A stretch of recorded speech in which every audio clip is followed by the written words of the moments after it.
जोरे कहवा हालेलुया। प्रभुंकर बहुमूल्य नाम धन्य हो। प्रभु आमान को दया अनुग्रह करी पवित्र सानिध्य को आसवा पाए सुंदर अवकाश देले से परमेश्वर गौरव करुचु।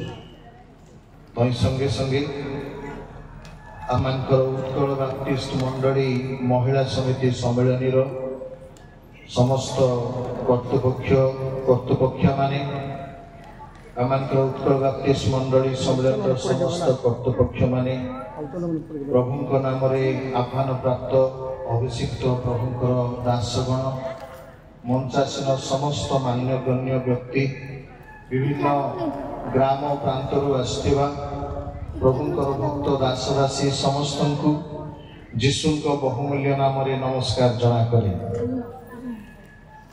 मो आजिर शिक्षा प्रारंभ करने पूर्व प्रभु को धन्यवाद दी गत 5 दशंधि धरी प्रभु उत्कल बाप्टिस्ट महिला समिति सम्मेलन को तांकरी नाम से वार्षिक अधिवेशन अनुष्ठित करने पाए सुंदर अवकाश दे एही दिन पर्यंत कुशल मंगल परिचालना कर आनी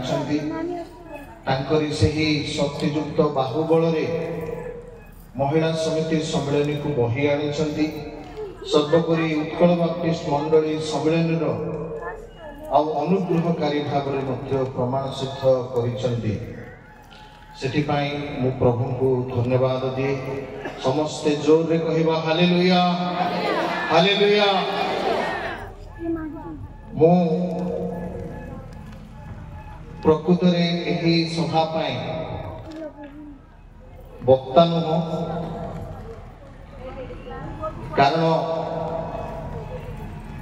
यही सभारे सम्मेलन निर्धारण प्रकार जड़े पालक को जेकोसी पालक को किसी ना किसी वाक्य प्रचार करने सुजोग मिलता है। से ही प्रकार गोटे सुजोग आज मु पाई सम्मेलनी पुणी महिला सम्मेलनी उभय सम्मिलित उद्यम मो दीनदास को महिला सम्मेलनी पुणी आमानकर उत्कल बाप्टिस्ट मंडली सम्मेलन कर्तृपक्ष माने सुजोग नितांत से निकट धन्यवाद से जा भी हो। आम मैंने पत्रिका जिते देखू प्रोग्राम सीट जिते देखू से आपण मैंने देखिए मो प्रसंग रे कौन निर्धारित पर्वपद नहीं। मो माँ मान को पचारि भौणी मान को पचारि मत किसी प्रसंग दौच कि भौणी मान कहे प्रभु आपण को जमी चालना दौरान सेमती कहते हेले मु डिसाइड कली महिला समिति सभा पुरुष मान विषय कथा उदाहरण भाव में आलोचना करवा जदिवा महिला मानकर आदर्श महिला मानकर भूमिका धर्मशास्त्र बाइबल रे पुणी आपण माने आद्य मंडली रे देखिबे नितांत गुरुत्वपूर्ण भूमिका मान महिला माने नहीं चंदी। तथापि एही सांप्रतिक जगत रे वर्तमान जुग रे आम महिला मानकर मानसिकता कि प्रकार अवस्था को नहीं जाइए ताहा माने स्वल्प आलोचना करी आत्मसमीक्षा करिबा। आजिर शिक्षा समय मु एमती केतेक विषय आलोचना करी हूँ तो अनेकों बाधार कारण हो पाए जदि यह गठनमूलक बोली भावुंट प्रभु नाम को ग्रहण करने चेष्टा करेंगे। आम आज जहाँ जहाँ आलोचना करवा से समस्त आलोचनार विषय प्रभुंकर महान दास माने गत दिन मानकरे पुंखानुपुंख भावरे आलोचना करि सारिचंती। आउ मु विश्वास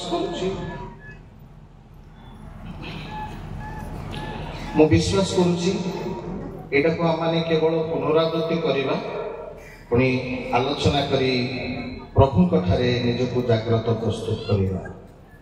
आज ध्यान निमंते एक सुपरिचित शास्त्रांश जहाँ चयन करा जायछि ता होछि प्रथम तिमोथी तार 2 अध्याय तार 9 पुणी 10 पद मु पाठ करी। धन्यवाद। आ जो भौणी माने कि भाई माने पाठ करिवे वो तो माइक रे पाठ कले भल होता। आज्ञा मान को अनुरोध करी जदि माइक आउ अच्छी आउ भौणी मान को भाई मान को देले ताहा मान को पाई समस्त सुनिबा पाई समस्त को सहायता करिवे। एथि लेखा अछि सही प्रकार मध्य स्त्री माने केश विन्यास एवं सुवर्ण की मुक्ता की मूल्यवान वस्त्र रे अपना अपना को भूषिता न करे लज्जा और सुबुद्धि सहकारे परिपाटी परिच्छद पिंधि धर्मपरायणा स्त्री मानक उपयोगी सत्कर्म रूप भूषण रे अपना अपना को भूषिता करंतु। प्रभु ए पट्टवाक्य रे पुणी श्रवण रे आम समस्त को आशीर्वाद करंतु। समस्ते जोर कहवा आमेन। प्रार्थना करिवा। स्वर्गीय पिता तुम पवित्र नाम धन्यवाद करुछु। तुम्हें अमान को अनुग्रह करी तुम सानिध्य को आसीबा पाए तुम सानिध्य रे समवेत हेबा पाए तुम आश्रित जन विभिन्न मंडली शाखा मंडली रु आसी एक स्थान रे प्रभु तुमरी सानिध्य को आसी तुमरी सेवा उपासना करू करू तुम वाक्य श्रवण करी अपना अपना को जागृत प्रस्तुत करने निमंते आमने स्थान रे समवेत हेचु। प्रभु प्रार्थना करुछु स्वर्गीय ईश्वर तुम्हें आम समस्त को दया अनुग्रह करो। आमने समय तुम सानिध्य रे तुम पवित्र मुखनिष्ठ वाक्य अध्ययन करिछु ताहाकु आलोचना करिबु। तुम्हें आम समस्त को ए वाक्य द्वारा कथा कह बोली भिक्षा करुछु। आमने जेपरी तुमरी अनुग्रह रे तुम वाक्य श्रवण करी ताकु प्रभु हृदय रे आहरण करी निजको आत्मिक भाव रे बलयुक्त करी तुमरी आगमन पाई प्रस्तुत हो सही प्रकार तुम्हें दया करो। पवित्र आत्मा ईश्वर तुम्हें आम को मध्य रे विचरण करो।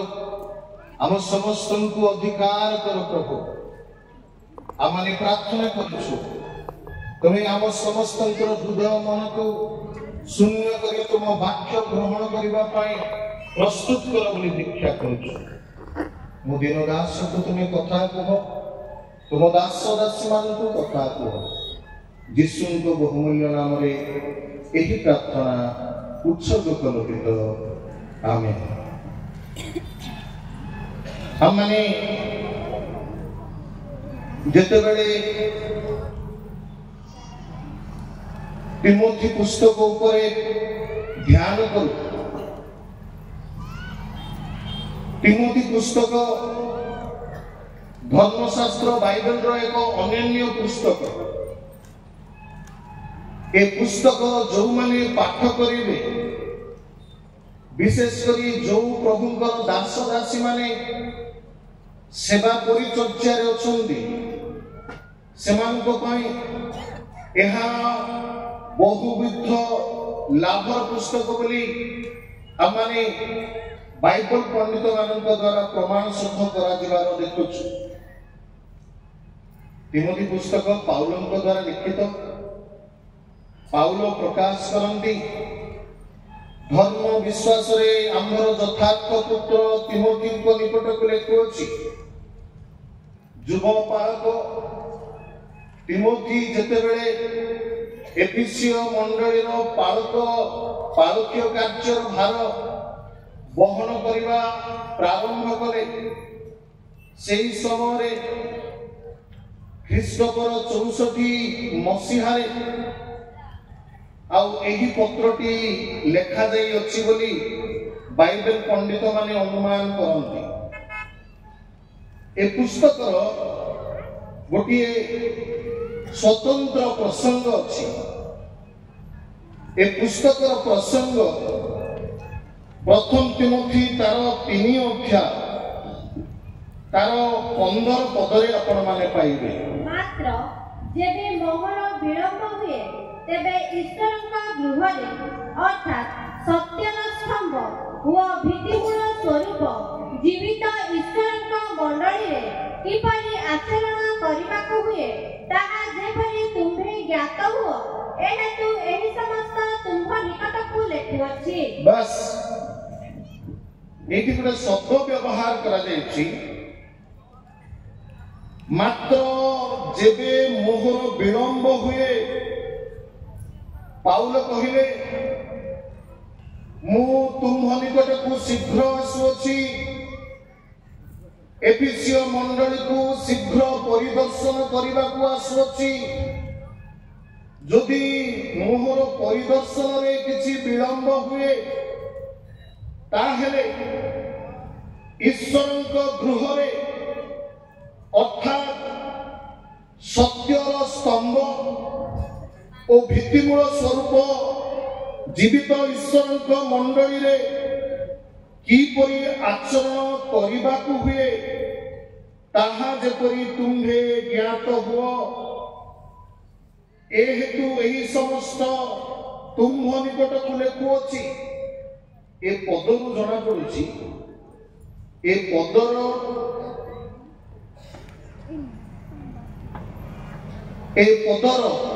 मूल मंत्र होछि जे परमेश्वर अपना मंडली रे जेतेक प्रभुकर दास दासी विश्वासी विश्वासिनी मान अछंती से माने की प्रकार आचरण करिवे तिमोथी पालक भावरे सेवा कार्य करू करू की प्रकार आचरण करिवे से विषय पाउल लिखिबाकू बांछा कले। तार अर्थ द की वर्ड जहाकू चाबी वाक्य बोले ओडिया रे कहा जाय। प्रथम तिमोथीर चाबी वाक्य होची आचरण। आमाने की प्रकार आचरण करिबा दरकार से विषय पाउल पुंखानुपुंख भावरे ए चिठाउरे व्याख्या करते। आमाने सबु आचरण विधि ऊपर आलोचना करि न पारु। आमाने जो निरूपित प्रसंगटी प्राप्त करियछु से प्रसंग ऊपरे वर्तमान आलोचना करबा को जिबा। एठी लेखा अछि सेही प्रकार मध्य स्त्री माने केश विन्यास और सुवर्ण की मुक्ता की बहुमूल्य मूल्यवान वस्त्र रे अपना अपना को भूषिता न करी लज्जा और सुबुद्धि सहकारे परिपाटी परिच्छद पिंधि धर्म परायणा स्त्री मानक उपयोगी सत्कर्म रूप भूषण रे अपना अपना को भूषिता करंतु। एठी कहा गला मंडली रे जो स्त्री माने अछंती से स्त्री माने की प्रकार मंडली मध्य आचरण विधि को अवलंबन करबा दरकार से विषय रे पाउल प्रकाश करती पाउल ए स्थान रे कहिले विशेष करी से महिला मानकर विश्वासिनी मानकर स्त्री मानकर युवती मानकर आउ जो बाह्य परिच्छद परिपाटी अछि आउ से परिपाटी परिच्छद विषय रे पाउल व्याख्या करते आपण माने वर्तमान रो सभा समिति विषय रे जेतबेले देखंती सभा समिति रे भौणी मानकु देखिले आउ बहुत भल लगे कारण से माने अति सुंदर भाव रे साज सजा हेकि आस्थांती आउ एटा नितांत से माने प्रभु को ठारू की प्रकार आशीर्वाद पाइचंती आउ ए विषय को आमाने सामाजिक भाव रे हुए तो देखि पारुछु परिलिखित करि पारुछु किंतु पाउल ए विषय रे नितांत परामर्श दियंती नाई जो माने विश्वासिनी जो माने प्रभुकर सेवक सेविका से माने प्रभुकर सेवा कार्य रे रहु मंडली रे हो समाज रे हो कि सम्मिलन स्तर रे हो से मानकर बाह्य परिच्छद नितांत समाज रे प्रभुक दृष्टि रे ग्रहण योग्य हेबा आवश्यक एटा परमेश्वर सब बेले ताको लोक मान चाहती सेति पाए पाउल द्वारा प्रभु कहिले से माने जेपरि सुवर्ण मुक्ता मूल्यवान वस्त्र रे आपण को भूषिता न करी केश विन्यास रे आपण को भूषिता न करी बरं धर्मपरायण स्त्री मानक परी उपयोगी सत्कर्म भूषण रे आपण को भूषिता करिवे इंग्लिश रे गोटे शब्द अछि इंग्लिश रे गोटे शब्द सेटा को ओस्टेंटेशन बोली कुहा जाय ओस्टेंटेशन माने आ तार वास्तविक अर्थ होची आउटवर्ड शो कोन बाह्य आडंबर मु जेतबेले आज ए उपासना को आसवा पाए प्रस्तुत होतली मते टिके चिंता करबा को पड़ला ए वाक्य जेतबेले कहूची मु टिके पटुआ हेकि आज आसी टिके कोट पिंदिसी आउ प्रभुंकर सेवा करी वाक्य परिचर्या करिबो बोली आसी I am not really feeling comfortable मते भीतर जमा कंफर्टेबल लागु नै तथापि जेहेतु केतरा कोट अछि वर्ष सारा कोटे पिंधवा को सुयोग मिलु नै सभा रे टिके पिंधवा बोली पिंधि पड़े ताहले प्रभु कहंती प्रभु को मंडली रे जेतबे आपण सेवा करूछु मंडली रे सेवा करिवा समय रे बाह्य आडंबर परमेश्वर वांछा करंती नाय परमेश्वर कदापि लोक बाहर की प्रकार चाकचक्य देखा जाउची की प्रकार सम्मानजनक देखा जाउची की प्रकार भावरे शोभायुक्त देखा जाउची ताहा परमेश्वर देखंती नाय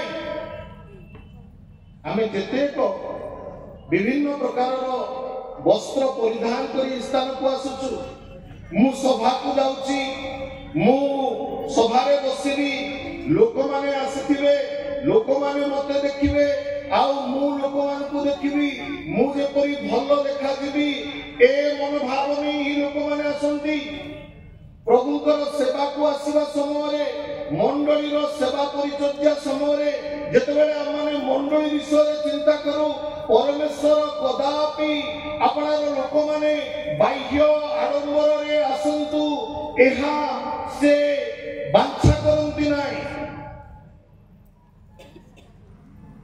सेति पाई जेतेबेले आमाने परमेश्वरकर सानिध्य को आसुचु परमेश्वर चाहती तांको लोक माने धर्म परायणता अवलंबन करंतु बाइबल रे যথেষ্ট উদাহରଣ ଅଛି।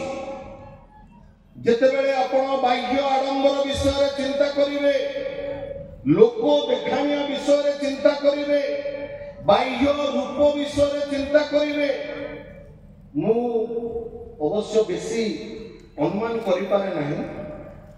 କେତେ ଜଣ ଭାଇଙ୍କର କମେଣ୍ଟ ମୁଁ ଶୁଣିଛି, ଆଜ୍ଞା ଜଣେ ଭଉଣୀ କି ଦେଖିଲି ଯେ ଅଧ ଇଞ୍ଚ ହେବ ସ୍ନୋ ପାଉଡର ଲଗେଇଛି ଆଜ୍ଞା।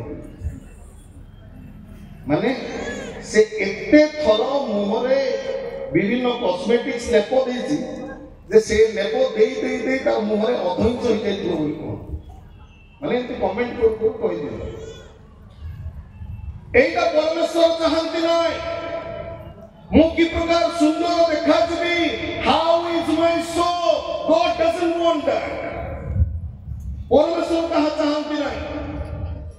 ଧର୍ମଶାସ୍ତ୍ର ବାଇବଲରେ ଆମମାନେ ପରିଲିଖିତ କରୁଛୁ, ଅନେକ ପ୍ରଭୁଙ୍କର ଦାସମାନେ, ଅନେକ ବିଶ୍ୱାସୀ ମାନେ ଏହି ପ୍ରକାର ସମସ୍ୟାରେ ପଡ଼ି ବିଭିନ୍ନ ପ୍ରକାରର ଆଧ୍ୟାତ୍ମିକ ଆଉ ଆଶୀର୍ବାଦରୁ ଉଣା ପଡ଼ିଛନ୍ତି।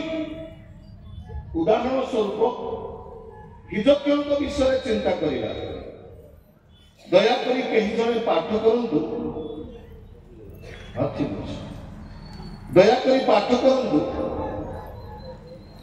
ହିଜକିୟ ଦିଶାୟ ପୁସ୍ତକ ତାର 39 ଅଧ୍ୟାୟ ତାର 2 ପଦ। ତହିଁରେ ହିଜକିୟ ସେମାନଙ୍କ ପ୍ରତି ସନ୍ତୁଷ୍ଟ ହୋଇ ଆପଣାର ବହୁମୂଲ୍ୟ ପଦାର୍ଥର ଗୃହ, ରୂପା ଓ ସୁନା ଓ ସୁଗନ୍ଧି ଦ୍ରବ୍ୟ ଓ ବହୁମୂଲ୍ୟ ତୈଳ ଓ ଆପଣା ଅସ୍ତ୍ରାଗାର ଓ ଆପଣା ଭଣ୍ଡାର ସ୍ଥିତ ସମସ୍ତ ଦ୍ରବ୍ୟ ସେମାନଙ୍କୁ ଦେଖାଇଲା। ହିଜକିୟ ଯାହା ସେମାନଙ୍କୁ ନ ଦେଖାଇଲା, ଏପରି କୌଣସି ଦ୍ରବ୍ୟ ତାହାର ଗୃହରେ କି ତାହାର ସମୁଦାୟ ରାଜ୍ୟରେ ନଥିଲା। ଏଠି ଲେଖା ଅଛି, ଯେତେବେଳେ ବାବିଲୋନରୁ କେତେକ ରାଜଦୂତ ମାନେ ଆସିଲେ ହିଜକିୟକୁ ପରମେଶ୍ୱର ସୁସ୍ଥ କରିଅଛନ୍ତି ବୋଲି ସେମାନେ ଖବର ପାଇ କେତେକ ବହୁମୂଲ୍ୟ ବସ୍ତୁରେ ତାଙ୍କୁ ଭେଟି ଦେଇ ହିଜକିୟଙ୍କ ପାଖକୁ ଆସିଲେ।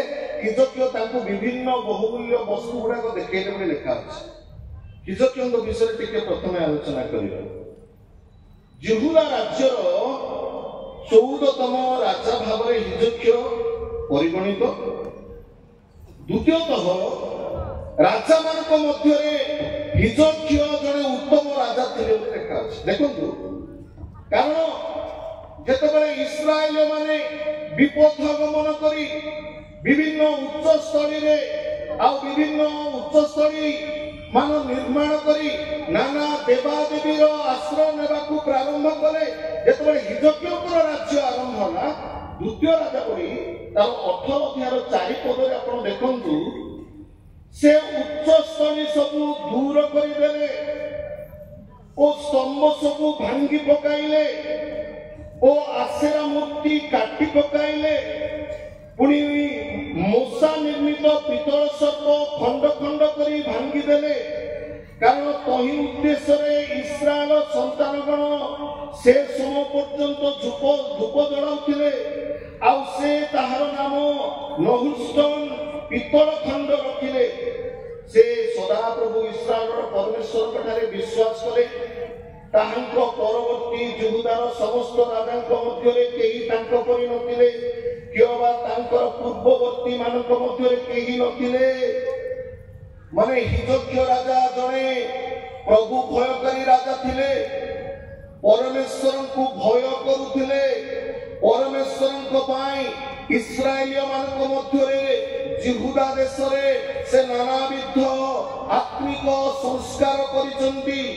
ବିଭିନ୍ନ ଦେବାଦେବୀର ଉଚ୍ଚସ୍ଥଳୀ ମାନ ବିନଷ୍ଟ କରିଛନ୍ତି। ମୂଷାଙ୍କର ଦ୍ୱାରା ନିର୍ମିତ ପିତ୍ତଳ ସର୍ପକୁ ଯେତେବେଳେ ଇସ୍ରାଏଲ ମାନେ ଉପାସନା କରି ବଳି ଉତ୍ସର୍ଗ କରୁଥିଲେ, ତା ସମ୍ମୁଖରେ ଦଣ୍ଡବତ ହଉଥିଲେ, ସେ ସର୍ପକୁ ସେ ଖଣ୍ଡ ବିଖଣ୍ଡ କଲେ ଆଉ ପିତ୍ତଳ ଖଣ୍ଡ ବୋଲି ତାର ନାଁ ଦେଲେ। ଏ ରାଜା जिहुदार उत्तम राजा मान मध्य अन्यतम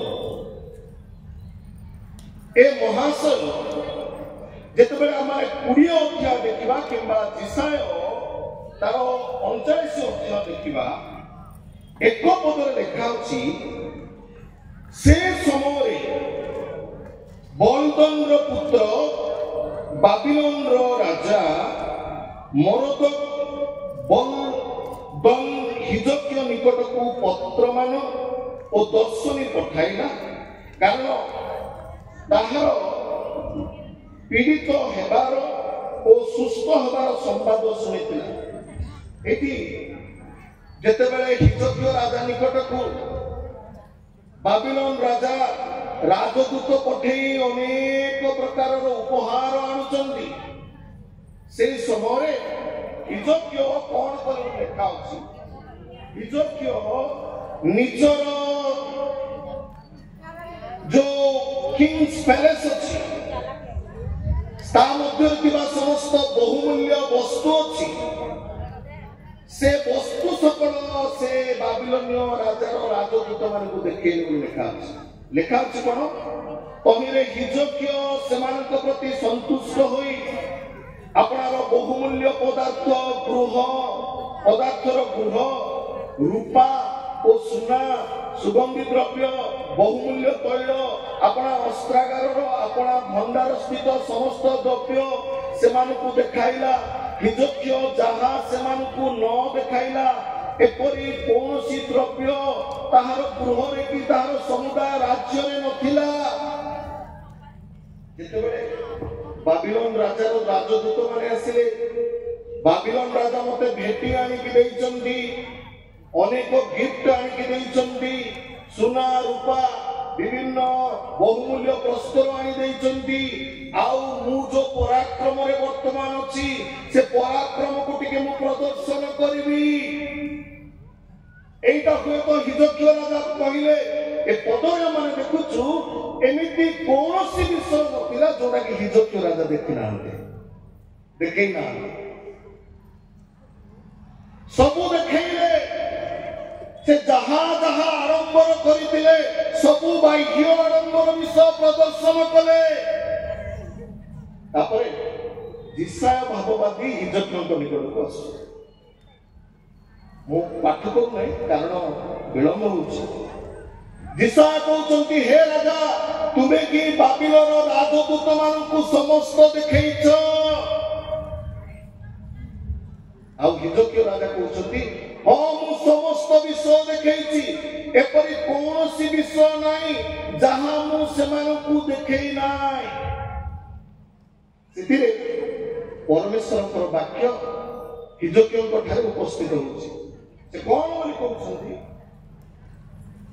देखो कुंभ गृह स्थित समस्त द्रव्य आदि पर्यंत पूर्व पुरुष मानक संचित समस्त द्रव्य बाबिलोन को निया दिवार समय आसुअछि सदा प्रभु कहंती किछि छड़ा दिब नाय तापर से कहंती आउ तुम्भ पुत्र मानक मध्य जो माने तुम्भ औरस जात ओ तुम्भ ठारू उत्पन्न सेमाने सेमानकु सेमाने नै जिवे ओ बाबिलो राजार अट्टालिकारे नपुंसक होई सेमाने रहिबे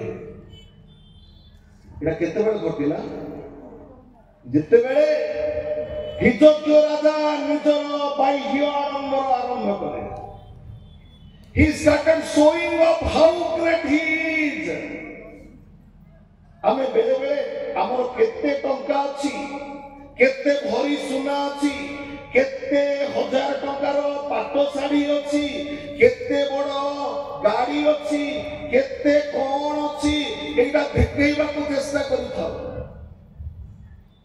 हिजक्य राजा ठीक से कथा कहले जने उत्तम राजा जीर्ण संस्कार करथिबा जने राजा इस्राएल प्रतिमा पूजारू आउ इस्राएल मानकु निवृत्त करथिबा राजा ओरे अहंकार पड़िगले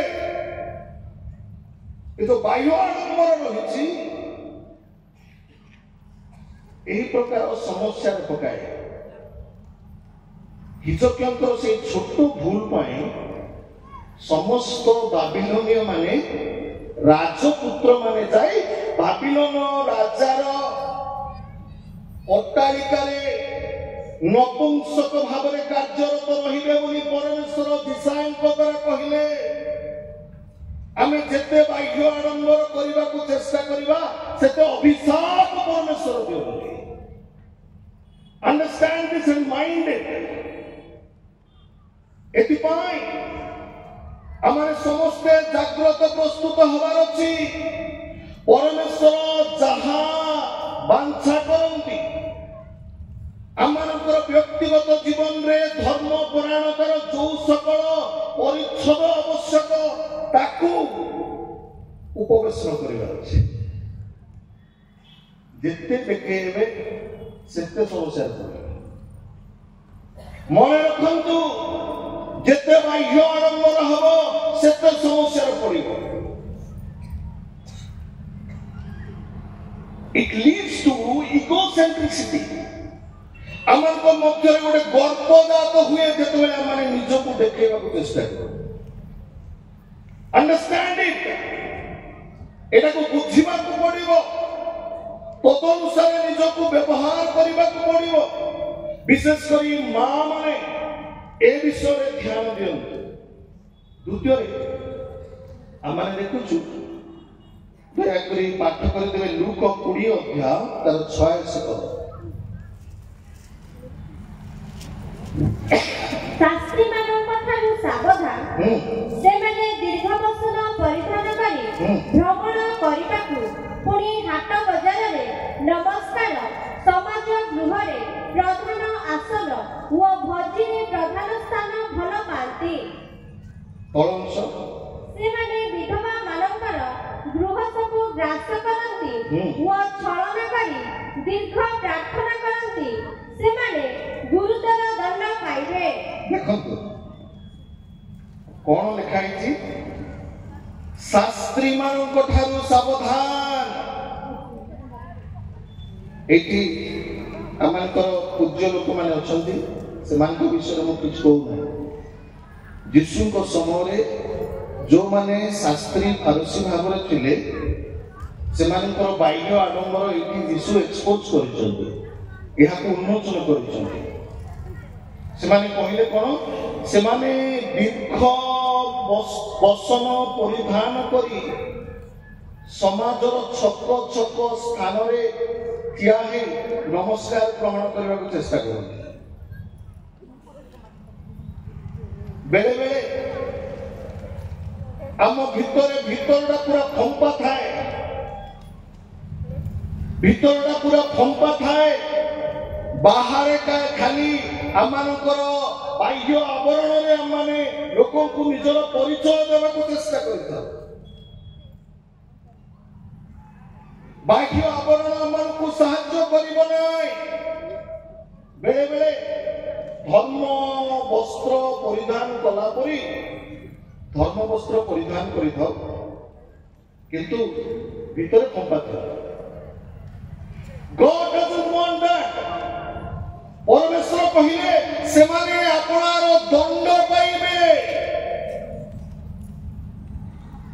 एटा को स्मरण रखो भीतरे जेते स्ट्रांग हे परिबे भीतरे जेते मजबूत हे परिबे भीतरे जेते आमाने प्रभु को निमंते समर्पित हे परिबा तार आदर्श बाहर को फुटी बाहरिबो you need not express yourself with your clothing आमानकु आमानकर कपड़ा द्वारा बाहर को देखैबा आवश्यक नाही it come out एहा अभ्यंतरीय अवस्था को बाहर को आसी आपनार आदर्श को से प्रकाश करिबो सेतिपाई शास्त्री फरीसी मानक ठारू सावधान बोली कहिलो एतिपाई मो मां माने महिला माने जागृत होई जांतु बाह्य आवरण भूषण ए सकल विषय आपना को जेते निवृत्त रखि पारिबे जेते आपको प्रभु को ठारे सम्मिलित करि पारिबे सेते प्रभु आमनकु अनुग्रह आशीर्वाद करिवे। आपण माने देखंती आ गोटे उदाहरण अछि प्रेरित पुस्तक तार 25 अध्याय देखंतु तार 23 पद टिके पाठ करंतु। अतएव परदिन अग्रिप्पा वो बर्निकी महा समारोहरे आसी प्रधान सेनापति वो नगरर मुख्य व्यक्तिଙ୍କ सहित विचारालୟରେ प्रविष्ट हुअन्ते। बस सेतिकी दरकार। इडे का कथा लिखा आइछि जणे राजा से कोन करछन्ती से तांको ना होछि अग्रिप्पा तांको रानी को ना होछि बर्निकी। ए दुई जन केमिति आसुछन्ती महा समारोह रे आसुछन्ती लिखा आइछि। कोन पय आसुछन्ती जो माने विचारपति आउ जो माने सेनाधिपति एमानको सहित बसी पाउलंकर विचार करिबा पाई विचार सान छामुकु आसुछन्ती। केमिति आसुछन्ती महा समारोह रे आसुछन्ती। जेतेबेले तांको सम्मुखरे पाउल शिक्षा देबाकु आरंभ कले पाउल शिक्षा दौथिबा समय अग्रिप्पा एहा नुहे कि कहू कहू आपण जदि 26 अध्याय पाठ करिवे 26 अध्याय 19 पदरे क्षमा करिवे 28 पदरे लिखा अछि से पाउल को प्रत्युत्तर दउछन्ती हे पाउल एई अल्प कथारे तुमे मते ख्रिस्टियान करिबाकू चेष्टा करूछ कि बोली कहउछन्ती। ये बाबू आडंबर रे आसिले तांको राणीमा मध्य आडंबर रे आसिले लेखा अछि महा समारोह रे बाह्य आडंबर रे बाचा बाजुना सैन्य माने एस्कॉर्ट करि तांको आनुछन्ती। एबे मिनिस्टर माने आइला गोटे 70 वर्षटा जेड प्लस बॉडीगार्ड रही जाता वो तो अग्रिप्पा को सिंधी आसते आउ बॉडीगार्ड माने चलला बेलको तांको प्रोटेक्शन ता अधिक नाही चिंता नाही तांको मो सामना रे 70टा कमांडो चालू चोटी बोलवा चिंता नाही। अरे बाप रे हम तो बड़े आदमी बन गए बोलियो एटा होची अग्रिप्पा मध्य बर्निकी मध्य सेहाई चिंता करथिले राजवस्त्र वसन परिधान करी महा समारोह रे विचार सनकु आसिले किंतु द पैथेटिक थिंग इज दुर्भाग्यर विषय होची से यीशुଙ୍କର साक्ष्य ग्रहण करबा को इच्छा करे ना। He will go to hell जो माने महा आडंबर रे आसंती परमेश्वरଙ୍କର वाक्य को भूक्षेप करंती नाही बाह्य आडंबर को अधिक गुरुत्व दियंती जेहेतु सेमानकर मानसिकता आत्मकैंद्रिक भाव रे थाए सेति पाई प्रभुଙ୍କର वाक्य को ग्रहण करबा पाई सेमानक मध्य रे नम्रतार आत्मा नथाए। मन रखंतु एठी जदि सेंती सप्तग्रीव लोक माने अछंती प्रभुଙ୍କର वाक्य सुनिबा सत्वे समालोचना छड़ा आ किछि बुझंती नाही। मन रखंतु आपनकर बाह्य आडंबर आपनको रक्षा करिवो नाही। एक महान परित्राणर आह्वान से माने आपणाकू दुर्भाग्यवशत निवृत्त रखुचंती। राजा अग्रिप्पा पुणी बर्निकी सेही प्रकार गोटे समस्या रे पड़िले जहा कि हम माने देखुछु आपण जदि माथ्यू तार 16 अध्याय 26 पद पाठ करिवे सेते लिखा अछि जे what shall it profit for a man if he gains the whole world and loses his own soul. जणे लोक जगतर समस्त विषय लाभ करी जदि निजर आत्मा हराए सेतिरे तार कि लाभ बोली लिखा अछि। हम उहे तो बड़बाबू हेतिबो प्रधानमंत्री हेतिबो राष्ट्रपति हेतिबो एडलफ हिटलर भलिया लोक हेतिबो किबा अमानी भलिया लोक हेतिबो सबु लाभ करिवो लास्ट को गो टू हेल। ସେଥିପାଇଁ ଜଣେ ମନୁଷ୍ୟ ଯେତେବେଳେ ସମସ୍ତ ଜଗତକୁ ଲାଭ କରି ନିଜର ଆତ୍ମା ହରାଏ ତହିଁରେ ତାହାର କି ଲାଭ ବୋଲି ଯୀଶୁ ପ୍ରକାଶ କରନ୍ତି। ସେଥିପାଇଁ ବାହ୍ୟ ଆଡମ୍ବର ପ୍ରତି ମନୋଯୋଗ କରନ୍ତୁ ନାହିଁ। ବାହ୍ୟ ଆଡମ୍ବର ଆମକୁ ସାହାଯ୍ୟ କରେ ନାହିଁ, ଆତ୍ମକୈନ୍ଦ୍ରିକ ଆମକୁ ସାହାଯ୍ୟ କରେ ନାହିଁ। ବରଂ ପ୍ରଭୁଙ୍କ ଠାରେ ନମ୍ର ହୋଇ ତାଙ୍କର ବାକ୍ୟ ଗ୍ରହଣ କରି ତାଙ୍କୁ ସ୍ୱୀକାର କରିବା ଦ୍ୱାରା ପ୍ରଭୁ ଆଶୀର୍ବାଦ କରନ୍ତି। ଏହା ଆବଶ୍ୟକ। ଏହା ଯେତେବେଳେ ଆମେ କରୁ ପ୍ରଭୁ ନିତାନ୍ତ ଅନୁଗ୍ରହ ଆଶୀର୍ବାଦ କରିବେ। ଆଉ ଗୋଟେ ଉଦାହରଣ ଅଛି, ମୁଁ ସେଥିପାଇଁ କହିଲି ଆଜି ଖାଲି ପୁରୁଷ ମାନଙ୍କର କଥା କହିବି। ମା ମାନେ ମତେ କୌଣସି ମହିଳା ମାନଙ୍କର ଶାସ୍ତ୍ରାଂଶ ଦେଇନାହାନ୍ତି। ଆମେ ଲୁକ ତାର 16 ଅଧ୍ୟାୟ 19 ପଦ ଯେତେବେଳେ ଦେଖୁ, ଧନୀ ଲୋକ ଲାଜାର ବିଷୟରେ ଲେଖା ଅଛି। ଜଣେ ଧନୀ ଲୋକ ଥିଲା, ସେ ବହୁମୂଲ୍ୟ ବସ୍ତ୍ର ପିନ୍ଧି ମହା ଆଡମ୍ବରରେ ପ୍ରତିଦିନ ଆମୋଦ ପ୍ରମୋଦ କରୁଥିଲା ବୋଲି ଲେଖା ଅଛି। କେମିତି ସେ ବହୁମୂଲ୍ୟ ବସ୍ତ୍ର ପିନ୍ଧୁଥିଲା? ଆମ ଭଳିଆ ଟିକେ ବ୍ଲେଜର ପିନ୍ଧୁଥିବ କି ତାଠୁ ଅଧିକ ଜିନିଷ ଥିବ।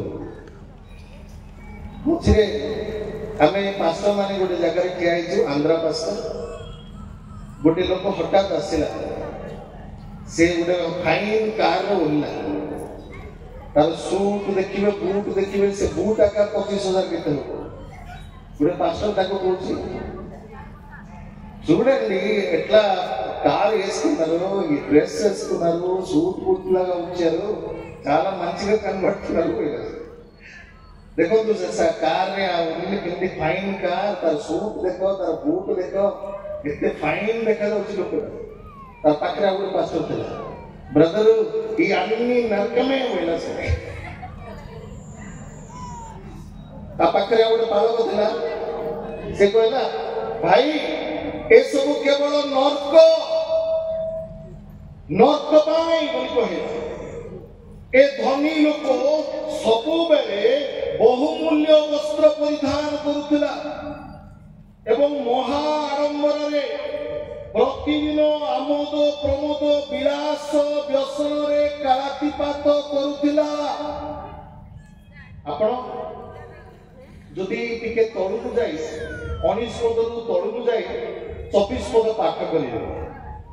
ସେଥିରେ ସେ ଡାକି କହିଲା, ହେ ପିତା ଅବ୍ରାହମ, ମୋତେ ଦୟାକରି ଲାଜରକୁ ପଠାଇ ଦିଅନ୍ତୁ, ଯେପରି ସେ ପାଣିରେ ଆପଣା ଅଙ୍ଗୁଳିର ଟିପ ବୁଡ଼ାଇ ମୋର ଜିଭକୁ ଥଣ୍ଡା କରେ, କାରଣ ମୁଁ ଏହି ନିଆଁରେ କଲବଲ ହେଉଅଛି। ମୋ ସହିତ ପାରି କରନ୍ତୁ ନାହିଁ, ସେଇଟା ପାରି କରନ୍ତୁ। ଏଠି ଲେଖା ହେଇଛି କଣ? କାରଣ ମୁଁ ଏଇ ନିଆଁରେ କଲବଲ ହଉଛି। వేసుకోండి, డ్రెస్ వేసుకో, కార్ తీసుకో, ସୁନା ରୂପା ଗହଣା ଶାଢ଼ୀ ସବୁ ପିନ୍ଧି ଆମୋଦ ପ୍ରମୋଦ ବିଳାସ ବ୍ୟସନ ଯୋଉଟା ବାକି ଅଛି ସେଟା ସବୁ ସରେଇ ଦିଅ। ତାପରେ ଡାକିବ, ହେ ପିତା ଅବ୍ରାହମ, ମତେ ଦୟା କର, ମୁଁ ଏ ନିଆଁରେ କଲବଲ ହଉଛି, ଲାଜାରକୁ ଟିକେ କୁହ ସେ ଥଣ୍ଡା ପାଣିରେ ଟିକେ ଆଙ୍ଗୁଠି ବୁଡେଇ ମୋ ଜୀବକୁ ଟିକେ ଥଣ୍ଡା କରୁ।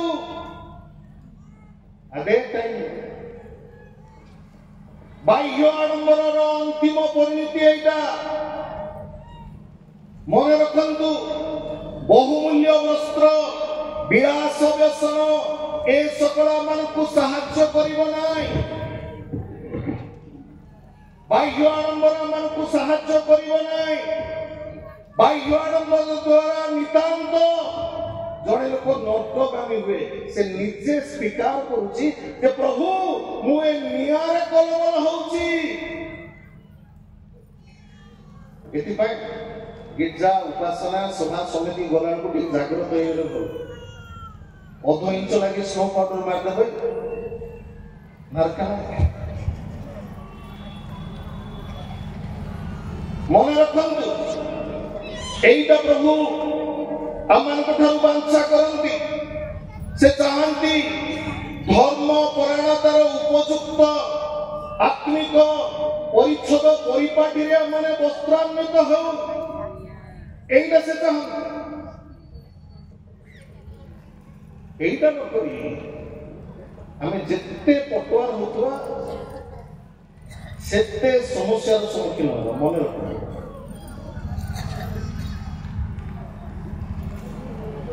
ଆମେ ଯେତେବେଳେ ପ୍ରେରିତ ପୁସ୍ତକ 12 ଅଧ୍ୟାୟ ଦେଖୁଛୁ, ତାର 21 ରୁ 23 ପଦ ମୁଁ ପାଠ କରିବି, ଦୟାକରି ପାଠ କରନ୍ତୁ ନାହିଁ, କାରଣ ମୁଁ ପାଠ କରିବି, ଆପଣ ପାଠ କରିବେ, ସମୟ ହୁଏତ ପଳେଇଯିବ।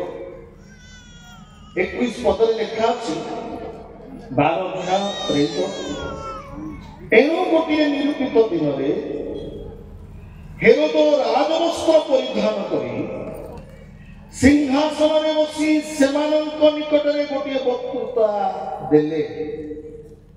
ଇଏ ବାବୁ ରାଜବସ୍ତ୍ର ପରିଧାନ କରିଛନ୍ତି।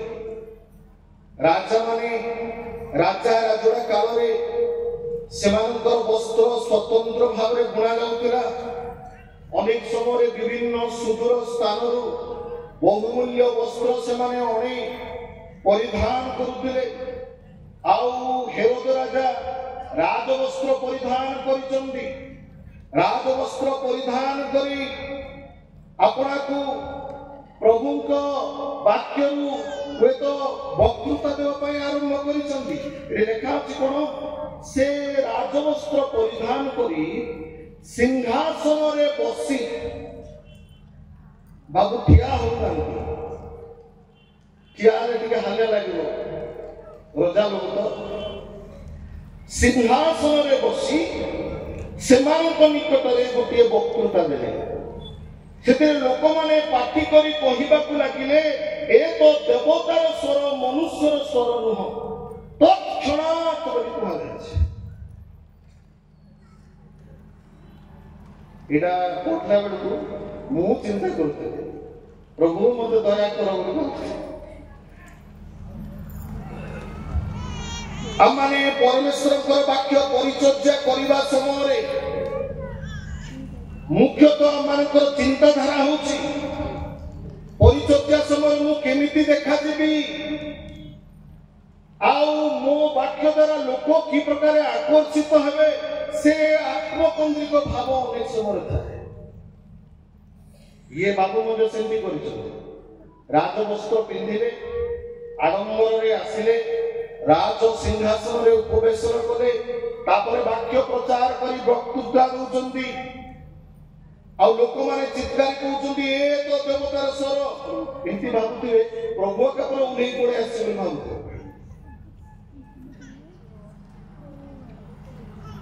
ଭାଇ ଭଉଣୀ ମାନେ ଦେଖନ୍ତୁ, ଏଠି ଲେଖା ଅଛି, ସେ ତତ୍କ୍ଷଣାତ୍ ପ୍ରଭୁଙ୍କର ଜଣେ ଦୂତ ତାଙ୍କୁ ଆଘାତ କଲେ, କାରଣ ସେ ଈଶ୍ୱରଙ୍କୁ ଗୌରବ ଦେଲେ ନାହିଁ। ଆଉ ସେ କୀଟ ଦ୍ୱାରା ଭକ୍ଷିତ ହୋଇ ପ୍ରାଣ ତ୍ୟାଗ କଲେ। ଯେତେବେଳେ ବାକ୍ୟ ପରିଚର୍ଯା ହୁଏ, ଛୋଟ ମଣ୍ଡଳୀ ହଉ ବଡ ମଣ୍ଡଳୀ ହଉ, ନିଜର ଜ୍ଞାନ, ନିଜର ସମସ୍ତ ଟ୍ୟାଲେଣ୍ଟକୁ ଦେଖେଇବାକୁ ଚେଷ୍ଟା କରନ୍ତୁ ନାହିଁ। ତା ସହିତ ବାହ୍ୟ ଆଡମ୍ବର ଆଉ ଗୋଟେ ବିପଦ ଜିନିଷ। ଲେଖା ଅଛି, ସେ ବକ୍ତୃତା ଦେଲେ ସତ, ଲୋକମାନେ ତାଙ୍କୁ ଗ୍ରହଣ କଲେ ସତ, ଦେବତାର ସ୍ୱର ବୋଲି ଚିତ୍କାର କଲେ ସତ, କିନ୍ତୁ ଯେହେତୁ ସେ ପରମେଶ୍ୱରଙ୍କୁ ଗୌରବ ଦେଲେ ନାହିଁ, ଦୂତ ତାଙ୍କୁ ତତ୍କ୍ଷଣାତ୍ ଆଘାତ କଲେ, ଆଉ ସେ କୀଟ ଦ୍ୱାରା ଭକ୍ଷିତ ହୋଇ ସେହି ସ୍ଥାନରେ ପ୍ରାଣ ତ୍ୟାଗ କଲେ। Remember this. ବାହ୍ୟ ଆଡମ୍ବର ପରମେଶ୍ୱରଙ୍କର ଗ୍ରହଣୀୟ ନୁହଁ। ପରମେଶ୍ୱରଙ୍କର ବାକ୍ୟ ଗ୍ରହଣ କରିବା ପାଇଁ ସମର୍ପଣ ଆବଶ୍ୟକ। ଭୟ କମ୍ପର ସହ ନିଜକୁ ସମର୍ପଣ କରି ପରିଚର୍ଯା କରିବା ଅଛି, ଏଇଟା ଆବଶ୍ୟକ। ଏଥିପାଇଁ ବାଇବଲରେ ଯଥେଷ୍ଟ ଉଦାହରଣ ଅଛି। ଆଉ ଆମେ ଗୋଟେ ବିଷୟ ଦେଖିବା। ବର୍ତ୍ତମାନ ମୁଁ ମା ମାନଙ୍କ ଆଡକୁ ଆସିବି। ଯେତେବେଳେ ଆମେ ରୋମିଓ ପୁସ୍ତକ ଦେଖୁଛୁ, ରୋମିଓ ପୁସ୍ତକ ତାର 13 ଅଧ୍ୟାୟ ଦେଖୁଛୁ। ରୋମିଓ ପୁସ୍ତକ 13 ଅଧ୍ୟାୟର ଯଦି 14 ପଦ ଆମେ ପାଠ କରିବା, ବର୍ତ୍ତମାନ ପଢନ୍ତୁ ନାହିଁ, ମୁଁ ଆଲୋଚନା କଲା ପରେ ପଢିବା। 14 ପଦରେ ଆମେ ଦେଖୁଛୁ ତିମୋଥୀ ପୁସ୍ତକରେ ପାଉଲ କାହିଁକି ମହିଳାମାନଙ୍କୁ ଉତ୍ତମ ଆଧ୍ୟାତ୍ମିକ ଧର୍ମ ପରାୟଣର ପରିଚ୍ଛଦ ପରିପାଟି ବସନ କରିବା ନିମନ୍ତେ କହିଲେ ସେ ବିଷୟରେ ବ୍ୟାଖ୍ୟା ହେଇଛି। କାରଣ ଏ ଯୋଉ ବାହ୍ୟ ଆଡମ୍ବର ହୁଏ, ଡ୍ରେସିଂ ପେଣ୍ଟିଂ ହେଇକି ଆସନ୍ତି, ବିଭିନ୍ନ ସୁନା ଗହଣା ଶାଢୀ ପିନ୍ଧିକି ଆସନ୍ତି, ଏହା ଦ୍ୱାରା କଣ ଜନ୍ମେ ଲେଖା ଅଛି 14:13 ରୋମିଓ 13:14 କଣ ସର ମୁଁ ପାଠ କରିବି। ଆଉ କୁ ଅଭିଳାଷ ଉଦ୍ରେକ କରିବା ସକାଶେ ଶରୀର ନିମନ୍ତେ ଆୟୋଜନ କର ନାହିଁ ବୋଲି ଲେଖା ଅଛି। ତାର ଅର୍ଥ ଯେତେବେଳେ ବେଶୀ ଡ୍ରେସିଂ ହେଇକି ଆସିବା, ଅନ୍ୟମାନଙ୍କୁ କଣ ତାହା କରେ, କୁ ଅଭିଳାଷ ଉଦ୍ରେକ ଜନ୍ମାଏ। It will appeal to the opposite sex. ଜଣେ ଲୋକ ହାଟା କାଟା ହ୍ୟାଣ୍ଡସମ୍ ହେଇକି ଦେଖାଯିବ, ବେଶୀ ଡ୍ରେସଅପ୍ ହେଇକି ଆସିଥିବ, ଅନ୍ୟ ଲୋକମାନେ ତା ଦ୍ୱାରା ଆକର୍ଷିତ ହେବେ, ତାପରେ କୁ ଅଭିଳାଷ ଉଦ୍ରେକ ହବ, କୁ ଅଭିଳାଷ ତା ମଧ୍ୟରେ ଜାଗ୍ରତ ହବ। ସେଠି ଆଉ ଆତ୍ମିକତା କୋଉଠି ରହିଲା କଣ? এইটা হচ্ছে সমস্যা। ସେଥିପାଇଁ ପାଉଲ କହିଲେ ଯେତେବେଳେ ଆମେ ମଣ୍ଡଳୀ ମଧ୍ୟରେ ଅଛୁ, ମଣ୍ଡଳୀର ଅଂଶ ବିଶେଷ ଭାବରେ ଅଛୁ, ଖ୍ରୀଷ୍ଟଙ୍କ ଶରୀରର ଅଙ୍ଗ ସ୍ୱରୂପେ ଅଛୁ, ଆପଣର ବାହ୍ୟ ପରିପାଟିକୁ ନିତାନ୍ତ ଜାଗ୍ରତର ସହ ପରିଧାନ କରିବା ଆବଶ୍ୟକ। କାରଣ ତାହା ଦ୍ୱାରା କୁ ଅଭିଳାଷ ଉଦ୍ରେକ ଜନ୍ମେ, ଉଦ୍ରେକ ହୁଏ। ଆଉ ଯଦି ସେଇଟା କରିବା ପାଇଁ ଆସନ୍ତି, you are in a absolutely wrong place. ସେଥିପାଇଁ ରୋମିଓ ପୁସ୍ତକରେ ଯେତେବେଳେ ପାଉଲ କହିଲେ 13-14 ପଦ ମୁଁ ପାଠ କରିବି ବର୍ତ୍ତମାନ, ରଙ୍ଗରସ ଓ ମତ୍ତତାରେ, ଲମ୍ପଟତା ଓ କାମୁକତାରେ, ବିବାଦ ଓ ଇଚ୍ଛାରେ ଆଚରଣ ନ କରି ଆସ ଆମ୍ଭେମାନେ ଦିବସର ବିହିତ ଭଦ୍ର ଆଚରଣ କରୁ। ପୁଣି ପ୍ରଭୁ ଯୀଶୁ ଖ୍ରୀଷ୍ଟଙ୍କୁ ତୁମ୍ଭେମାନେ ବସ୍ତ୍ର ରୂପେ ପରିଧାନ କର। ଆଉ କୁ ଅଭିଳାଷ ଉଦ୍ରେକ କରିବା ସକାଶେ ଶରୀର ନିମନ୍ତେ ଆୟୋଜନ କର ନାହିଁ। ସଭାକୁ ଆସିବା ପୂର୍ବରୁ କେତେଟା ସ୍ନୋ, କେତେଟା ପାଉଡର, କେତେଟା କ୍ରିମ, କେତେଟା କଣ ଯୋଗାଡ଼ କରନ୍ତି। ଯଦି କୋଉଠି ଗୋଟେ ସୁନା ଗଣା ନଥାଏ, ସେଟାକୁ ଇମିଟେସନ ନା କଣ ବୋଲି କୁହନ୍ତି, ସେ ଇମିଟେସନ ସବୁ କିଣିକି ଆଣିକି, କିନ୍ତୁ ମୁଁ ସେମିତି ପିନ୍ଧିକି ଯିବାର ଅଛି।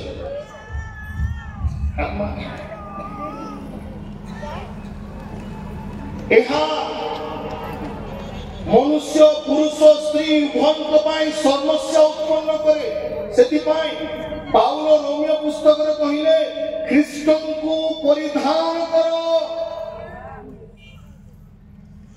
এইটা আবশ্যক। অন্য জিনিস পরিধান যেতবেলে মানে করু, তাহা কেবল অন্য মানুষ আকর্ষণ করে। এথিপাই এটি কুহাগলা প্রভু যীশু খ্রিস্টଙ୍କୁ তুমে মানে বস্ত্র রূপে পরিধান কর। কারণ অন্য বস্ত্র বাহ্য আড়ম্বর তাহাকু অভিଳାଷକୁ ଉଦ୍ରେକ କରିଥାଏ। ଏଇଟା ଗୋଟେ ବିଷୟ ଯୋଉଟା କି ଆମେ ଜାଣିବା ଦରକାର। ପ୍ରଥମ ପିତର ଯେତେବେଳେ ଆମେ ପାଠ କରୁ, ପ୍ରଥମ ପିତରରେ ମୁଁ ସାରିଦେବି, ହୁଏତ ମା ମାନେ ବ୍ୟସ୍ତ ହଉଥିବେ, ତାର 3 ଅଧ୍ୟାୟର 1 ପଦରୁ 4 ପଦ ପାଠ କରିବ। माइक माइक सेहिपरि हे भाग्य माने तुम्भे माने आपणा आपणा स्वामीଙ୍କର ବଶୀଭୂତା ହୁଅ ଯେପରି ସେମାନଙ୍କ ମଧ୍ୟରୁ କେହି କେହି ବାକ୍ୟର ଅନାର୍ଯ୍ୟତମ ହେଲେ ସୁଦ୍ଧା ତୁମ୍ଭମାନଙ୍କର ସଭାର ସଦାଚରଣ ଦେଖି ବାକ୍ୟ ବିନୁ ଆପଣା ଆପଣା ଭାଜ୍ୟର ଆଚରଣ ଦ୍ୱାରା ପରିବର୍ତ୍ତିତ ହେବେ। ପୁଣି କେଶ ବେଶ ସୁବର୍ଣ୍ଣ ଆଭରଣ ଓ ସୁନ୍ଦର ବସ୍ତ୍ର ପରିଧାନ ଏପରି ଯେଉଁ ବାହ୍ୟ ଭୂଷଣ ତାହା ତୁମ୍ଭମାନଙ୍କର ଭୂଷଣ ନ ହୋଇ ହୃଦୟର ଯେଉଁ କୋମଳ ଓ ଶାନ୍ତିଯୁକ୍ତ ଗୁପ୍ତ ସ୍ୱଭାବ ଈଶ୍ୱରଙ୍କ ଦୃଷ୍ଟିରେ ବହୁମୂଲ୍ୟ ତାହା ହିଁ ତୁମ୍ଭମାନଙ୍କର ଅକ୍ଷୟ ଭୂଷଣ ହେଉ।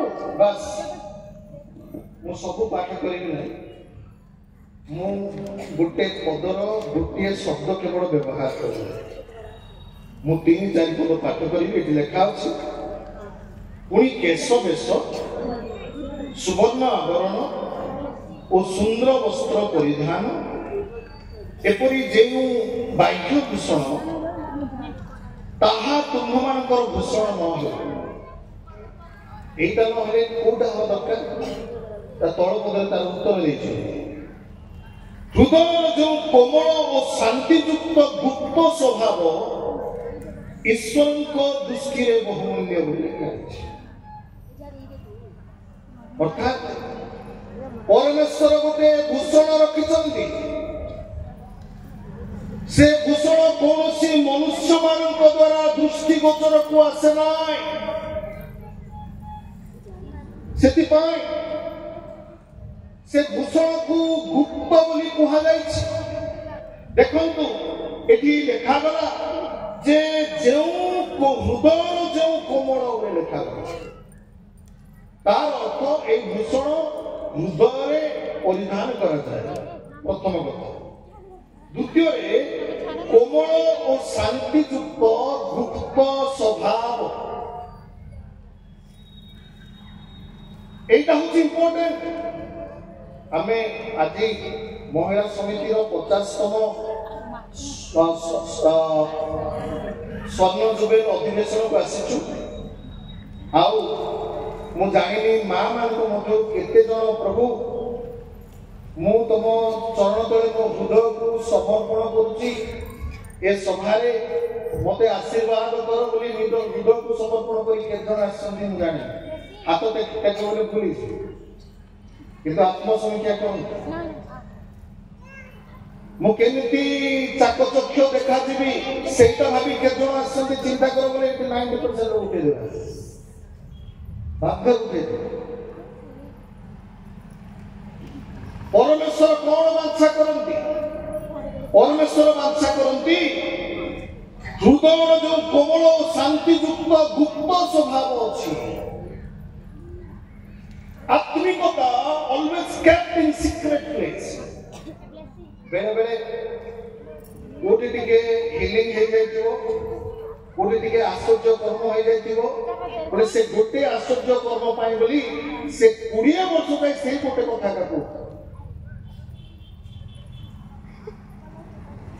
एटा परमेश्वर चाहती नाई जोति भीतर शक्ति अछि एहा एक अभ्यंतरीय शक्ति केवल परमेश्वरଙ୍କର दृष्टिरे ही ताहा गोचर दृष्टि गोचर को आसे ଆଉ ଏଠି କୁହାଗଲା ଯେ ଗୁପ୍ତ ସ୍ୱଭାବ ଯାହା ଈଶ୍ୱରଙ୍କ ଦୃଷ୍ଟିରେ ବହୁମୂଲ୍ୟ ଆମେ ତ ସଭାରେ ବାହା ବାହା ମାରିଦବା अरे बढ़िया हुआ बोली कहिदबा किंतु परमेश्वर कौन कहउचंती किए मनरे हेदिचंती परमेश्वर आमानकर आराधना को आमानकर उपासना को आमानकर समर्पण को आमानकर आध्यात्मिक चिंता मानसिकता को परमेश्वर कौन एंडोर्स करचंती समर्थन करचंती yes he is my servant से मोर दास दासी मु जानि हमें केते परसेंट लोग देखा इंक्लूडिंग मी परमेश्वर से गुप्त स्वभाव वांछा करंती मने रखंतु आमे जेते बाह्य आडंबर करुणा कहीं दिन आसव समस्त जड़ी पड़ी जीव मु शेष गोटे पद कथा कहबी हुए तो टिके मोर समय अधिक हो जाइए तथापि मु आउ शेष करने को जीवी प्रथम करंथ 3 अध्याय देखंतु तार 3 अध्याय गोटे बड़ रहस्य जिनस अच्छे समय सापेक्ष दृष्टि मु 11 पद रु 14 पद भितर पाठ करी लेखा अछि कारण जो भित्तिमूल स्थापित हुई अछि ताहा व्यतीत अन्य भित्तिमूल केही स्थापन करि पारे नाही सेही भित्तिमूल यीशु ख्रीष्ट किंतु जदि केही सेही भित्तिमूल उपरे सुना रूपा बहुमूल्य पत्थर काठ घास बा छण देई निर्माण करे ताहेले प्रत्येक जनर कर्म कि प्रकार ताहा प्रकाश पाइब कारण सही दिन ताहा प्रकाश करिब जेनु सही दिन अग्नि सहित प्रकाशित होब आ प्रत्येक लोक